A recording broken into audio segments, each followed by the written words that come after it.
આપ જોઈ રહ્યા છે એબલ 24 ન્યૂઝ। યુવા ક્ષત્રિય સેના દ્વારા શ્રી ભવાની ધામ નિર્માણનો સંકલ્પ।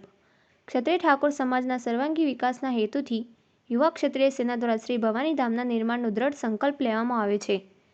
આ પવિત્ર સંકલ્પને સાકાર કરવા માટે સતત પ્રયાસો કરવામાં આવી રહ્યા છે। શ્રી ભવાની ધામના નિર્માણના ઉદ્દેશ્ય સાથે તારીખ 18 જાન્યુઆરી રવિવારથી મલકપુર ખેરાલુથી અંબાજી સુધી ભવ્ય યાત્રાનું આયોજન કરવામાં આવ્યું છે। આ યાત્રા દરમિયાન 1008 ગાડીઓના ભવ્ય કાફલા સાથે રેલી યોજાશે, જે સમાજની એકતા અને શક્તિનું પ્રતીક બનશે।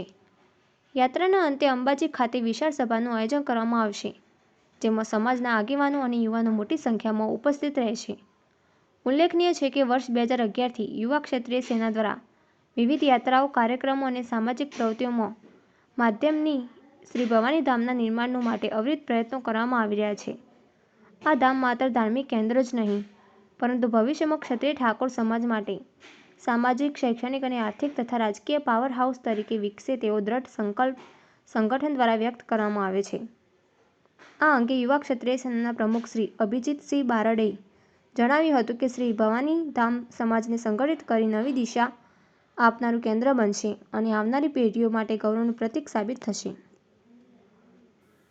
અભિજીતભાઈ, આ ભવાની ધામમાં સંકલ્પ યાત્રા યોજાઈ રહી છે, કેવી રીતે આ યાત્રા યોજાશે અને ક્યાંથી ક્યાં સુધી યોજાશે?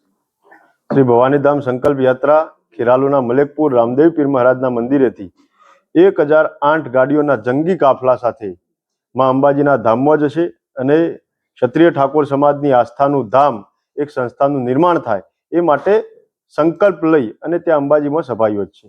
કેટલી ગાડીઓનો કાફલો જશે અને શું આ ભવાની ધામની વિશેષતા?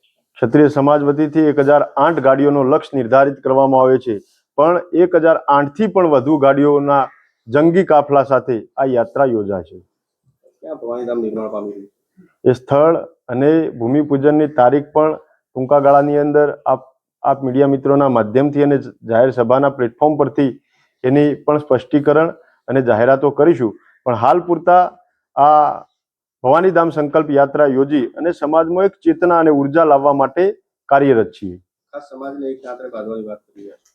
ક્ષત્રિય ઠાકોર સમાજને એકતાના તાંતણે બાંધવા માટે નિરંતર વર્ષોથી પ્રયત્ન કરી રહ્યા છીએ, પણ આ ધાર્મિકતાના ભાવથી, ધર્મના માધ્યમથી અને ધજાના માધ્યમથી સમાજને જોડવાનું કામ કરી રહ્યા છીએ। અભિજીતજી, આ ભવાની ધામ બનવાનું છે તે ધાર્મિક મંદિર બનશે કે શૈક્ષણિક સાથે સામાજિક ઉત્કર્ષ માટે બનશે? સામાજિક, શૈક્ષણિક, આર્થિક, રાજકીય અને સમાજના સર્વાંગી વિકાસ માટેનું આ ધામ હશે અને પોલિટિકલી જેને પણ માનવું હોય પાવર હાઉસ ભવિષ્યમાં નિર્માણ થશે, એમાં કોઈ લેશ માત્ર શંકા નથી।